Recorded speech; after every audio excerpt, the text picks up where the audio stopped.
আজকের রেসিপি হলো বিনা বাটা মশলার মাছের ঝোল। এই জন্য আমি প্রথমে কড়াইয়ে তেল দিয়ে নিয়েছি। তারপর তেলের মধ্যে আগে থেকে নুন হলুদ দিয়ে মাখিয়ে রাখা মাছগুলোকে একে একে ছেড়ে দিয়েছি। তারপর মাছগুলোকে আমি এপিঠ ওপিঠ করে ভালোভাবে ভেজে নিয়েছি। দেখতেই পাচ্ছ মাছগুলো লালচে লালচে রঙের হয়ে গিয়েছে। এরপর আমি এই মাছগুলোকে একটা বাটির মধ্যে তুলে নিয়েছি। সুন্দর করে মাছগুলোকে ভেজে নিতে হবে। তারপর তেলের মধ্যে জিরের ফোড়ন, তেজপাতা, পেঁয়াজ এগুলো দিয়ে দিয়েছি।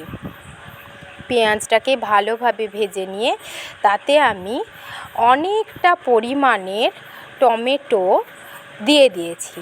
এই টমেটোগুলোকে আমি ভালোভাবে নেড়েচেড়ে একদম ভেজে নিয়েছি। তাতে লবণ দিয়ে দিয়েছি।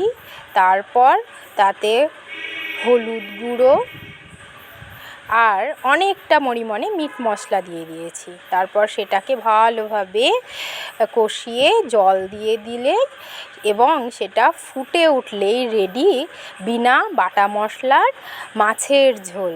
তোমরা দেখতেই পাচ্ছ এটা কত সুন্দর রং হয়েছে এবং খেতেও কিন্তু খুব টেস্ট হয়েছে।